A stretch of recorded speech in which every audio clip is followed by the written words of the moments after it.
Knights of the Middle Ages, shining heroes or ruthless mercenaries.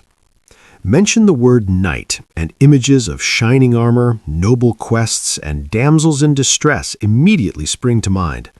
Pop culture and Arthurian legends have long painted the medieval knight as the ultimate paragon of virtue.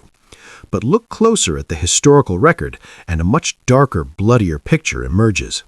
Were these men truly romantic heroes, or were they simply glorified, bloodthirsty mercenaries? The illusion of chivalry. The concept of chivalry certainly existed, heavily promoted by the church and romanticized by medieval troubadours. The Code of Chivalry dictated that a knight must protect the weak, revere God, and fight with unwavering honor.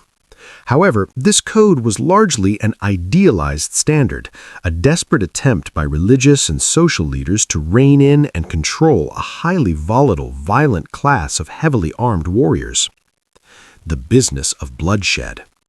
In reality, knights were the medieval equivalent of a military elite, and war was their primary business.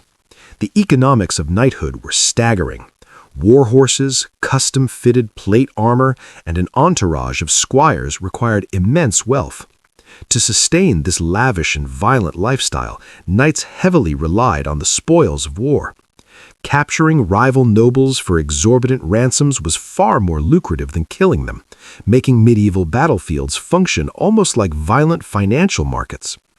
When not bound by strict feudal obligations to a lord, many knights operated essentially as mercenaries, fighting for the highest bidder. During military campaigns, brutal tactics like the chevauchée were standard practice. This involved deliberately riding through enemy territory to burn villages, destroy crops, and slaughter the peasantry to undermine a rival lord's economy. To the common folk, a knight in full armor wasn't a savior. He was a terrifying harbinger of death and absolute ruin. The complex truth. Ultimately, the medieval knight was neither a pure saint nor a mindless butcher, but a complex product of a harsh, unforgiving era. They were professional fighters in a society where violence was a standard political tool. While some genuinely strove to uphold noble ideals, the brutal realities of war and the lure of plunder often turned them into ruthless opportunists. The knight remains one of history's most fascinating paradoxes, a figure wrapped in poetic romance, yet forged in the muddy, brutal reality of medieval warfare.